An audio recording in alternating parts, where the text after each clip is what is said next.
बिस्मिल्लाहिर्रहमानिर्रहीम। इय्याक नअबुदु व इय्याक नस्तईन। अस्सलाम वालेकुम जी। लास्ट टाइम तक हम आपका चैप्टर नंबर 7 फार्मास्यूटिक्स का कंपाउंडिंग एंड डिस्पेंसिंग को शुरू किया हुआ था हमने। सबसे पहले हमने कंपाउंडिंग डिस्पेंसिंग क्राइटेरिया, उसका प्रोसीजर, कंपाउंडिंग एंड डिस्पेंसिंग आपकी किस तरह फॉलो अप की जाती है। और कंपाउंडिंग एंड डिस्पेंसिंग के बाद हम आए थे प्रिस्क्रिप्शन में। पहले हमने प्रिस्क्रिप्शन के बारे में पढ़ा, प्रिस्क्रिप्शन क्या होती है, फिर हमने हैंडलिंग ऑफ प्रिस्क्रिप्शन की तरफ आए। तो लास्ट टाइम तक जो हमारा टॉपिक था वो था हैंडलिंग ऑफ प्रिस्क्रिप्शन। एक ओवरव्यू आपको देने की कोशिश कर रहा हूँ ताकि आप फिर से भूल ना जाएं। ठीक हो गया। हैंडलिंग में हमारे कितने स्टेप्स इन्वॉल्व थे? टोटल 6। पहला स्टेप था हमारा रिसीविंग का। रिसीविंग ठीक हो गया जी, ये काफ़ी डिटेल से हमने पढ़ा। Step number 1। स्टेप नंबर 2 ये हमारा स्टेप कौन सा था जी? रिसीविंग के बाद डोजेज कैलकुलेशन।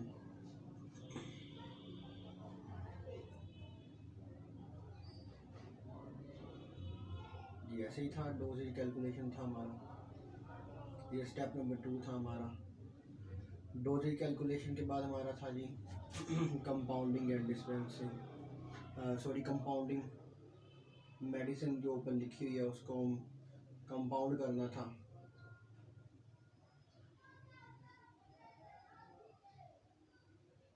कंपाउंडिंग के बाद हमारा जो 4th स्टेप जो हमने लास्ट लेक्चर में पढ़ा था वो था हमारा फिनिशिंग।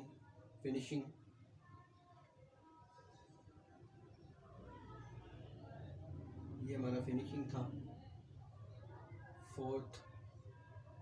और जो हमारा 5th वन है आज जो हम पढ़ेंगे वो होगा प्राइसिंग। एक जो प्रिस्क्रिप्शन होती है उसकी प्राइसिंग किस तरह करते हैं हम लोग। ठीक हो गया। प्राइसिंग। इसके अलावा एक हमारा जो ये हमारा 5th वन आ गया। और जो छठा स्टेप है वो भी हम इसके अंदर ही पढ़ेंगे, वो होगा हमारा डिलीवरी। डिलीवरी किस तरह करते होते हैं हम, इसकी भी आगे टाइप्स होती हैं डिलीवरी की। तो ये हमारे कुल 6 स्टेप्स थे जो कि हैंडलिंग ऑफ प्रिस्क्रिप्शन में फॉलो अप करते थे। Receiving, dosages calculation, compounding, finishing, pricing और फिर डिलीवरी। आज हम ये 2 पढ़ेंगे, प्राइसिंग और डिलीवरी हमारी कैसे होती है। तो ये आपके 6 स्टेप थे। इसमें से रिसीविंग भी हमने पढ़ लिया, डोजेज, कंपाउंडिंग, फिनिशिंग हमने लास्ट टाइम कंप्लीट किया था। इसके भी आगे कुछ स्टेप्स थे। रीचेकिंग का आपका आ गया, फिनिशिंग में लेबलिंग, कंटेनर पैकिंग, और उसके बाद आपका जी रिकॉर्ड कीपिंग, वो इसमें आ गया फिनिशिंग में। अब रिकॉर्ड कीपिंग के बाद हम प्राइसिंग पे आएंगे। Pricing of prescription. हम एक प्रिस्क्रिप्शन जो हमारे पास आती होती है, उसका आता होता है, हम उसकी प्राइसिंग कैसे निकालते हैं। उसके छोटे कुछ न्यूमेरिकल्स टाइप इक्वेशन होती हैं और कुछ उसके रूल्स होते हैं, वो हम आज पढ़ेंगे इंशाल्लाह।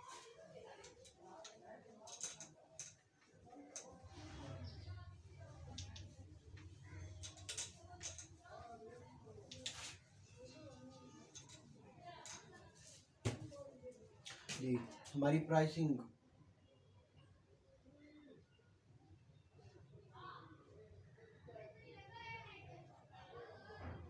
Pricing of prescription.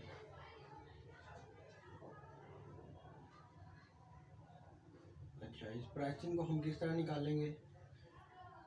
पहले तो निकालने से पहले आपने कुछ बातें याद रखनी है प्रिस्क्रिप्शन के बारे में। जब आपके पास प्रिस्क्रिप्शन आएगी, पेशेंट लेके आएगा, तब भी आप उसकी एक न्यूमेरिकल वैल्यू कैलकुलेट करके निकाल देंगे कि ये प्रिस्क्रिप्शन जो है तकरीबन मतलब 20 रुपये या 30 रुपये में आपकी एक दिन की बनेगी मेडिसिन आपकी आएगी, या एक दिन के लिए जो आपकी डोजेज बनेगी वो तकरीबन इतने रुपए की होगी। जो आपने बनानी है, कंपाउंडिंग करनी है, उसका भी फीस वगैरह सब कुछ मिला के। इसका मकसद क्या होता है? फौरी बताने का ताकि कोई डिस्प्यूट ना हो, कोई झगड़ा वगैरह ना हो जाए।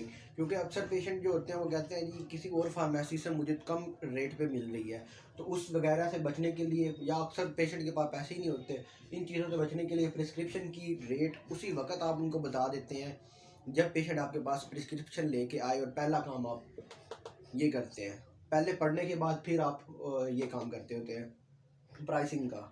अच्छा, प्राइसिंग के कुछ रूल्स एंड रेगुलेशन भी होते हैं हमारे पास। प्राइसिंग किस तरह निकाली जाती है हमारे पास, जो प्राइसिंग होती है ना, उसमें आपने कुछ चीज़ें इंक्लूड करनी होती हैं, शामिल करनी होती हैं। सबसे पहले जो कंटेनर आप इस्तेमाल करना है, प्रिस्क्रिप्शन बनाने के बाद जो कंटेनर में आपने डालना है इस प्रिस्क्रिप्शन को, उसका रेट भी उसके अंदर शामिल होना चाहिए पहले से ही। ठीक हो गया, कंटेनर हो गया, उसका शामिल होना चाहिए। पर्सनल फ़ी जो आपने उसको बना के दी है, आपकी पर्सनल फीस फार्मासिस्ट की होती है, वो होनी चाहिए इसमें शामिल। पर्सनल फीस हो गया, कंटेनर पैकिंग हो गई, इसी तरह लेबल वगैरह आप कर रहे हैं तो जो पेपर वगैरह इस्तेमाल कर रहे हैं उसकी आ गई। उसके बाद हमारा most important cost of ingredient, जो इंग्रेडिएंट या एपीआई इस्तेमाल कर रहे हैं आप, इंग्रेडिएंट भी इसको हम कह सकते हैं, एक्टिव फार्मास्यूटिकल इंग्रेडिएंट आपका एपीआई, इसके भी पैसे इसमें शामिल होने चाहिए। ठीक हो गया, इन चीज़ों की इसके प्राइस ऑफ प्रिस्क्रिप्शन के ऊपर ये चीज़ें आप मिलाकर फिर आपने प्रिस्क्रिप्शन निकालनी है। आगे आपको प्रिस्क्रिप्शन निकालने का तरीका भी बताएंगे, उसके कुछ रूल्स या सिस्टम आप कह लें वो होते हैं इसके अंदर हमारे।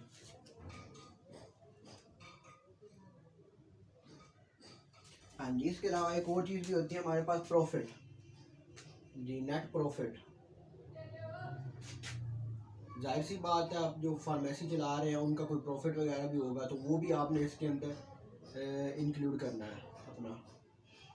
ठीक हो गया, ये चीज़ें मद्देनज़र रखते हुए, इन चीज़ों को ध्यान में रखते हुए आप इनकी प्रिस्क्रिप्शन की सारी जो है ना प्राइसिंग वगैरह करते हैं। आगे हम देखेंगे कुछ सिस्टम आपके होते हैं, कुछ 3 के करीब सिस्टम है आपके, जिनके ज़रिए आप प्रिस्क्रिप्शन की जो प्राइसिंग होते हैं वो निकालते होते हैं। तो शुरू करते हैं इंशाल्लाह। अभी पहला आपका सिस्टम होता है फार्मासिस्ट के लिहाज से, फार्मासिस्ट की जो पर्सनल फीस होती है ना। अब मसला ये होता है कि एक शहर के अंदर काफ़ी ज़्यादा फार्मेसीज़ वगैरह होती हैं, तो अगर एक बंदा आज आपसे लेके जा रहा है, हो सकता है आपकी फार्मेसी में वो दोबारा आए लेकिन आप ना बैठे हो उसी फार्मेसी में, मतलब आपकी फार्मेसी में वो आए, आप कहीं काम गए और आप ना बैठे हो, और दूसरा फार्मासिस्ट जो है उससे प्रॉफिट ज़्यादा ले ले, वो उससे प्रॉफिट ले ले, आपने 4% प्रॉफिट उससे लिया है लेकिन वो बंदा उससे 10% प्रॉफिट ले ले। तो इस सिस्टम से बचने के लिए हम फार्मासिस्ट क्या करते होते हैं, वो इस्तेमाल करते हैं कोडिंग का जी, कोडिंग का। ये आपकी कोडिंग किस तरह होती है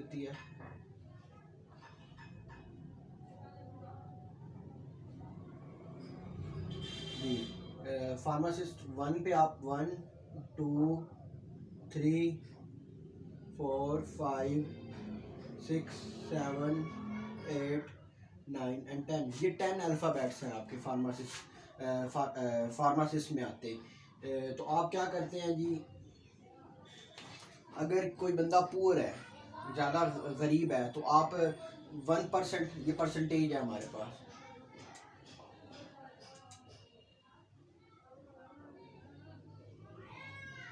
ठीक होगा। इसी तरह ये सारी आपकी परसेंटेज है यहाँ पे।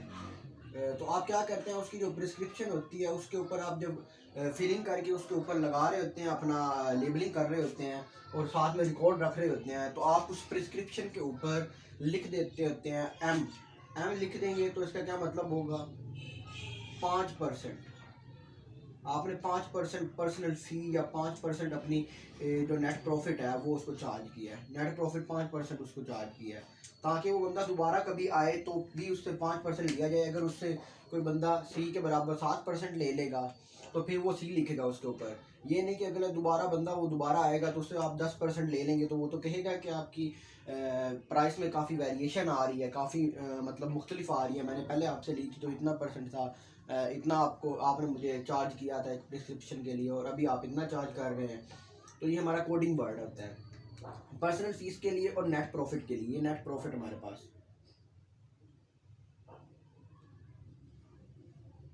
जी ये नेट प्रॉफिट कोडिंग है हमारे पास। कोडिंग सिस्टम कोड लगा देते हैं हम ताकि हमें समझने में बेहतरी रहे। ये हमारा पहला सिस्टम आ गया। इसके बाद हमारा सिस्टम आता है कि मुकम्मल प्रिस्क्रिप्शन की जो होती है, ये तो हमारी प्रॉफिट के लिए कोडिंग आ गई। अब हमारी मुकम्मल जो प्रिस्क्रिप्शन होती है उसके लिए मुख्तलिफ फार्मेसीज जो होती हैं, मुख्तलिफ हॉस्पिटल जो होते हैं, वो मुख्तलिफ किस्म का सिस्टम इस्तेमाल करते होते हैं। 2 सिस्टम आज हम पढ़ेंगे इसके बारे में, 2 ही सिस्टम हमारे सिलेबस में इंक्लूड है। तो पहला जो हमारा सिस्टम होगा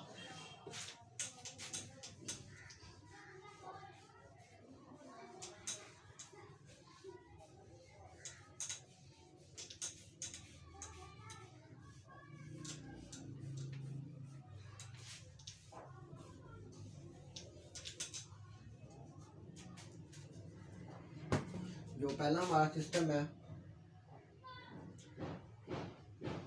सिस्टम 2, जिसको हम कह सकते हैं पहला सिस्टम तो हमने पढ़ लिया। सिस्टम 2 जो है हमारा, उसमें क्या होता है जी, हमने अगर किसी की प्राइस निकालनी हो तो ये प्राइस आ गई प्रिस्क्रिप्शन की बराबर होती है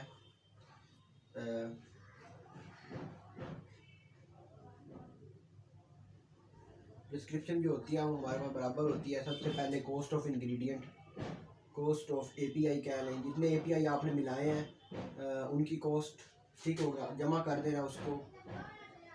फिर यहाँ पर कॉस्ट ऑफ एपीआई आएगी और आपका कॉस्ट ऑफ एपीआई आएगी यहाँ पर।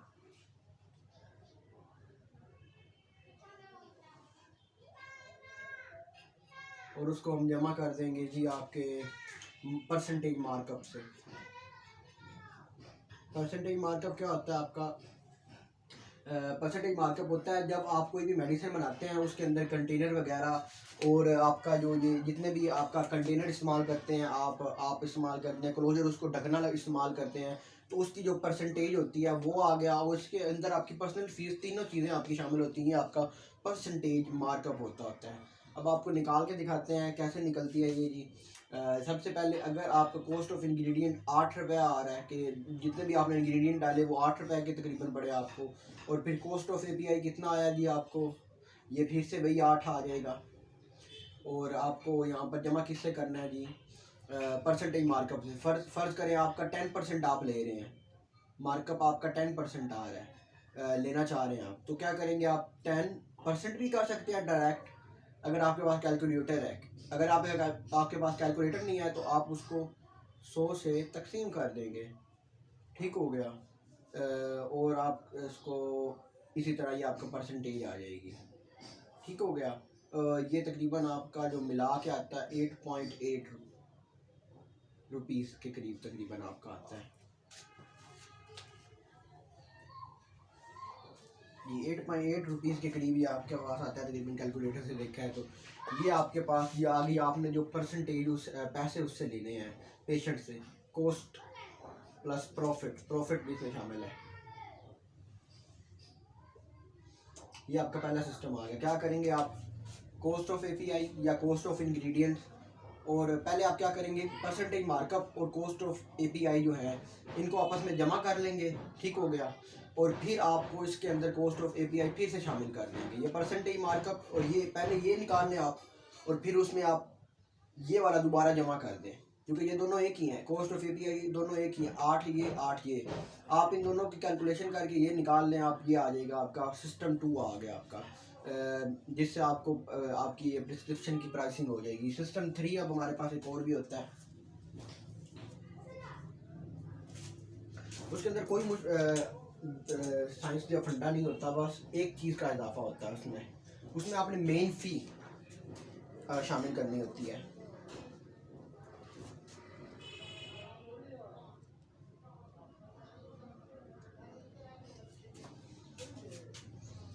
यहाँ पर मल्टीप्लाई आएगा, ज़रा आएगा, ठीक हो गया। इसके आप ऊपर यहाँ पर मेन फ़ी जो होगी वो ऐड कर देंगे इसके अंदर। ये सारे के करके आप मेन फ़ी यहाँ पे ले लें, ये आपका सिस्टम 3 है, सारा वही है। यहाँ पर ज़र्ब का निशान गलती से क्या नाम है आपका, वो जमा का हो गया था। यहाँ पर आपने ज़र्ब का निशान लेना होता है। मेन फ़ी जो होती है उसके अंदर आप इसको जमा कर देंगे, सारा वही कॉस्ट आपकी आएगी। मेन फ़ी जो होगी वो आप इसमें अंदर एक्स्ट्रा आएगा। सिस्टम 3 के अंदर ये मेन फ़ी एक्स्ट्रा आएगा। फ़र्ज़ करें अगर आपका कॉस्ट फिर से 8 ही आ रहा है, ठीक हो गया, और जो आपका API है वो जी 8 ज़रब आपने 10 तकसीम 100, 10% फिर से आपने लिया, और जो आपकी मेन फ़ी आप चार्ज करते हैं जी 0.2, तो कितना आ गया जी प्राइस जी, अगर आप करें तो तकरीबन 9 पूरा आ जाएगा। तो 9 रुपये आपकी ये प्राइस आ गई इसकी प्रिस्क्रिप्शन की। ये हमारे पास सिस्टम नंबर जो आप कहते हैं 3 था। इसके अंदर सिर्फ आप ये जमा मेन फ़ी जो कर रहे हैं ना, ये एक एक्स्ट्रा सिस्टम इसमें आएगा, बाकी सब सेम है इसके अंदर। ठीक हो गया जी। ये आपकी थोड़ी सी न्यूमेरिकल कैलकुलेशन है, इसको आप प्रैक्टिस वगैरह करेंगे तो इंशाल्लाह आपको ये बेहतर समझ आएगा। मुख्तलिफ प्राइसें वगैरह लेकर आप उसको कैलकुलेट कर लें ख़ुद से। पेपर में ये कम ही आता होता है, लेकिन फिर भी आपको अंदाज़ा होना चाहिए। MCQ अक्सर आ जाता है इस तरह का कि हम सिस्टम हमारे पास कितने हैं, किस तरह हम कैलकुलेट वगैरह करते होते हैं। तो ये हमारे पास आ गया। अब हमारे पास जो आएगी वो होगी डिलीवरी। प्राइसिंग यहाँ पे हमारी कंप्लीट होगी, प्राइसिंग हमने निकाल ली। अब उसको डिलीवर करके डिलीवर करना है, डिलीवरी ऑफ प्रिस्क्रिप्शन। ये हमारे पास आएगी जी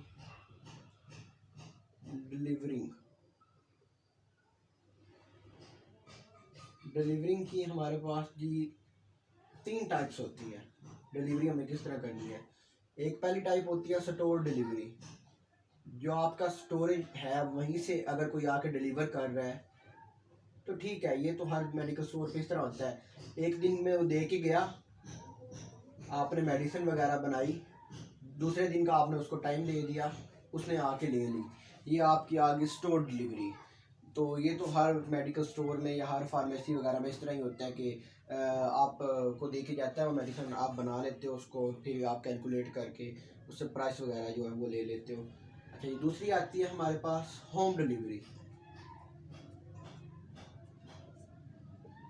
होम डिलीवरी इसके अंदर क्या होता है, आप पेशेंट के घर तक उसकी डिलीवरी पहुंचाते होते हैं। नंबर 2 होता तो ऐसा बहुत कम है, लेकिन इस तरह बड़े जो आपके फॉरेन कंट्रीज वगैरह उनके अंदर ये होता है। होम डिलीवरी वो आपके डिलीवरी का एड्रेस लिखा देते हैं, प्रिस्क्रिप्शन वगैरह आपको क्या नाम है, या तो वो आपका लड़का ही उनसे लेके आता है प्रिस्क्रिप्शन वगैरह, या फिर आप भेजते हैं और इसके अंदर आप चार्ज कर लेते हैं, उनको डिलीवरी चार्ज कर लेते हैं, डिलीवरी की फ़ी चार्ज कर लेते होते हैं। ये आपको इतनी डिलीवरी की फ़ीस जो है वो हमें देनी होगी। ये डिलीवरी की फ़ीस आप इसके अंदर चार्ज कर लेते होते हैं। तो ये आप एक्स्ट्रा उसके अंदर डालेंगे, जब प्राइसिंग करेंगे तो डिलीवरी फ़ी आप एक्स्ट्रा डालेंगे। ये हमारी होम डिलीवरी आ गई। चौथा हमारे पास आता है मेन डिलीवरी या मेलिंग डिलीवरी। मेलिंग डिलीवरी या मेन डिलीवरी।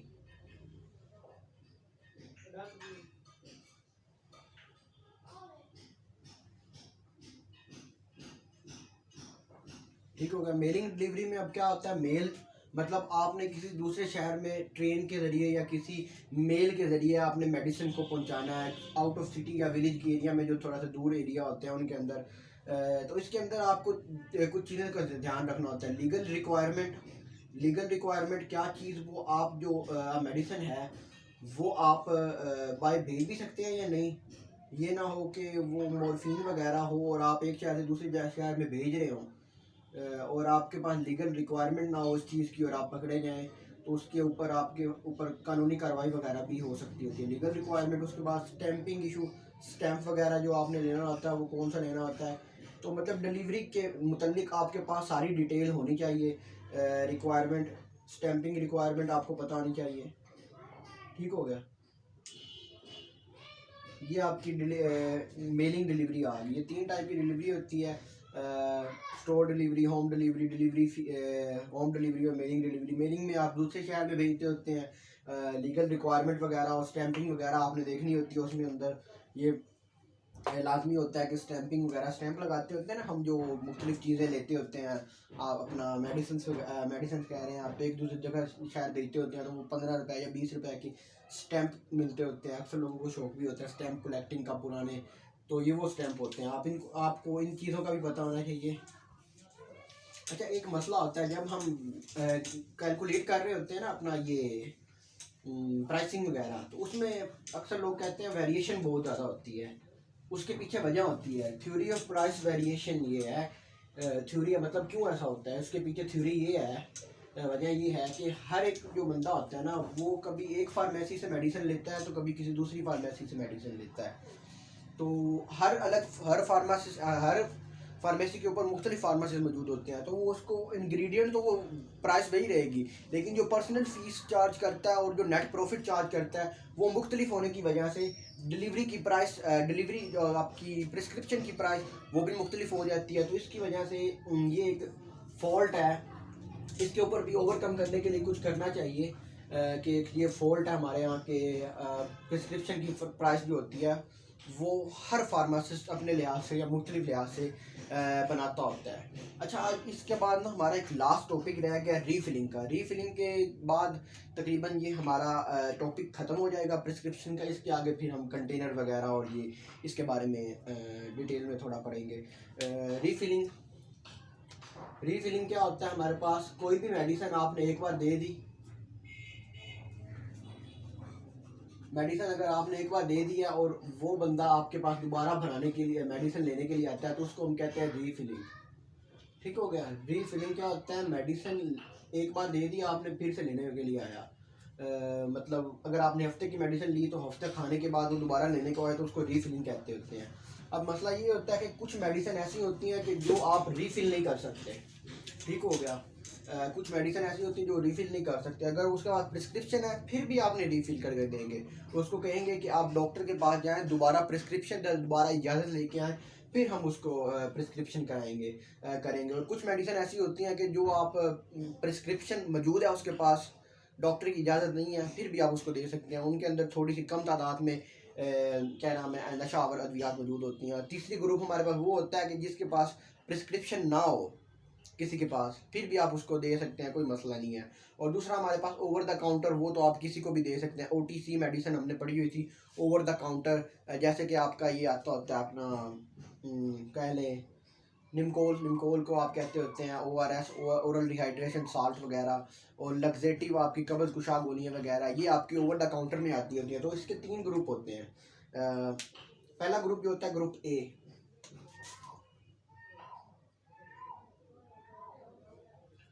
ये आपका है जी ग्रुप A।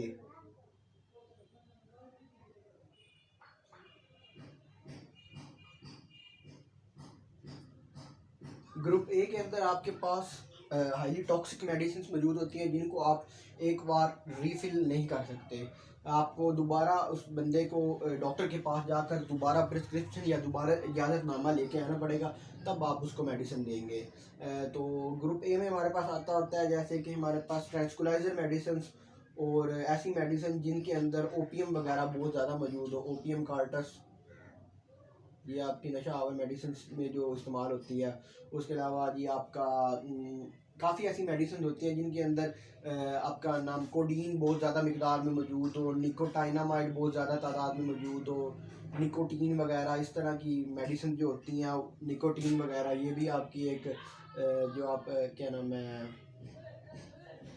आप कह लें कि सिगरेट वगैरह पीते हैं उसके अंदर ये निकोटीन मौजूद होती है काफ़ी हाई तादाद में। ये भी हमारी एक मेडिसिनल इंग्रेडिएंट होता है। उसके अलावा आपकी ट्रांक्विलाइज़र मेडिसिन तकरीबन जितनी भी हैं वो इस ग्रुप में आती होती हैं। ऐसी मेडिसिन जो कि थोड़ा सा भी आपको ब्लड प्रेशर वगैरह की मेडिसिन, हाइपरटेंसिव मेडिसिन, वो भी इसके अंदर आती हैं। जो भी आपकी हैं हाइपरटेंसिव मेडिसिन, मतलब जो भी मेडिसिन जो ज़्यादा लेने से आपको नुकसान पहुँचाएँ वो ग्रुप A में आती हैं। इसके अलावा आपकी डिजिटलस मेडिसिन जो है वो भी इसके अंदर आती है। डिजिटलस लनाटा प्लांट से हासिल की जाती है, लेनोक्सन के ब्रांड नेम से आपको मिलेगी मार्केट के अंदर। तो वो उसका क्या होता है, वो आपके हार्ट के कंजेस्टिव हार्ट फेलियर के मरीज़ों को दी जाती है वो।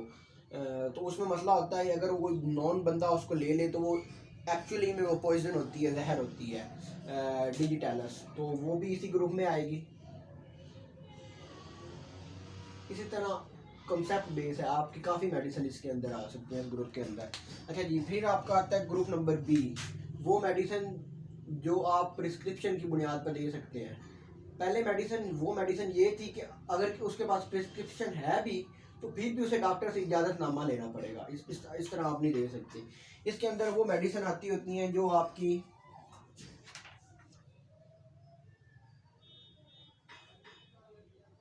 जिसके अंदर आपकी थोड़ी कम तादाद में निकोटाइनामाइड वगैरह या इस तरह की चीज़ें मौजूद हो, जैसे कि आपकी एपोमॉर्फिन।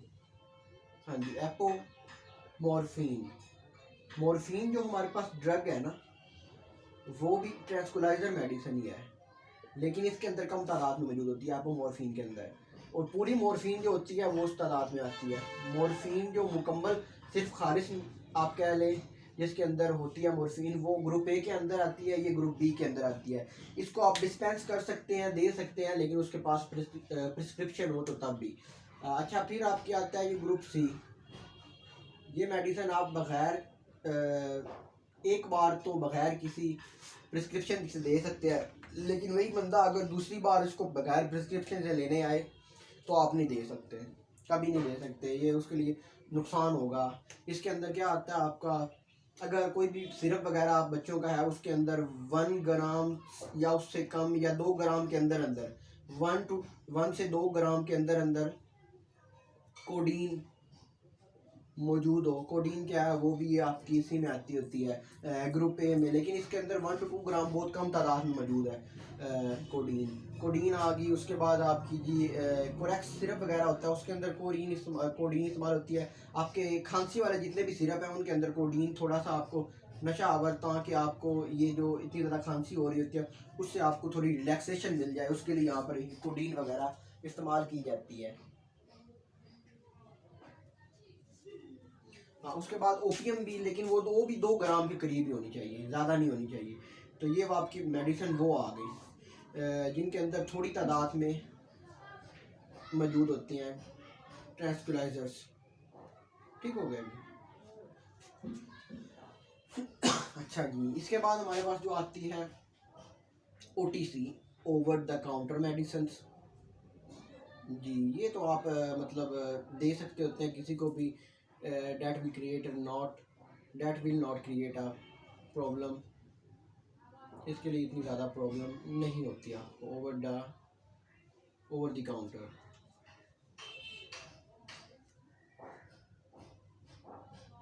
ओवर द काउंटर आप ऊपर से मेडिसिन दे सकते हैं, काउंटर के ऊपर से मेडिसिन दे सकते हैं, नो प्रॉब्लम विद दैट, कोई मसला नहीं है। ये वो आपकी वो मेडिसिन है।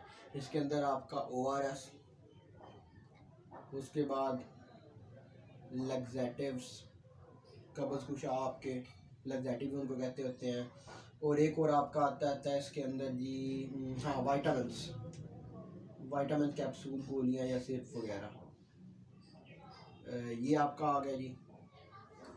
और इसी के साथ हमारा ये रीफिलिंग भी ख़त्म होता है। प्राइसिंग, रीफिलिंग, डिलीवरी, ये हमने आज आपको बढ़ा दिया। और इसके बाद यहाँ पर हमारा हैंडलिंग ऑफ प्रिस्क्रिप्शन को के पास जो आपकी एक प्रैक्टिकल अप्रोच होती है ये ख़त्म होती है। ये हमारा टॉपिक ख़त्म होता है। आगे जो हमारे टॉपिक आएंगे वो हमारे होंगे कंटेनर के रिलेटेड और इस तरह के दूसरी चीज़ों के रिलेटेड, जो हमारे आप कह लें कि कंटेनिंग किस तरह इस्तेमाल करनी होती है, वो भी हमारे इसी तरह प्रिस्क्रिप्शन के अंदर ही आता होता है, लेकिन वो थोड़ा सा एक अलग टॉपिक आप उसको समझ सकते हैं। कंटेनर सिलेक्शन किस तरह करनी होती है, कंटेनर की टाइप कौन सी होती है। अक्सर आप देखते होते हैं CAC जो 10,000 गोली है, उसके ऊपर लिखा होता है टेम्पर प्रूफ पैकिंग।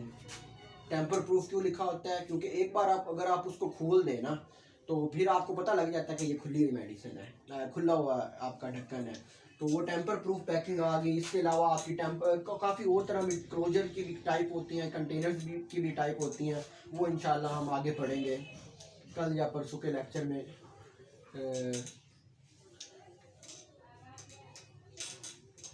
यहाँ तक आपका कंप्लीट होगा। इसके बाद आपकी जो होगा अगला वो इंशाल्लाह आपको फिर पढ़ाएंगे जी।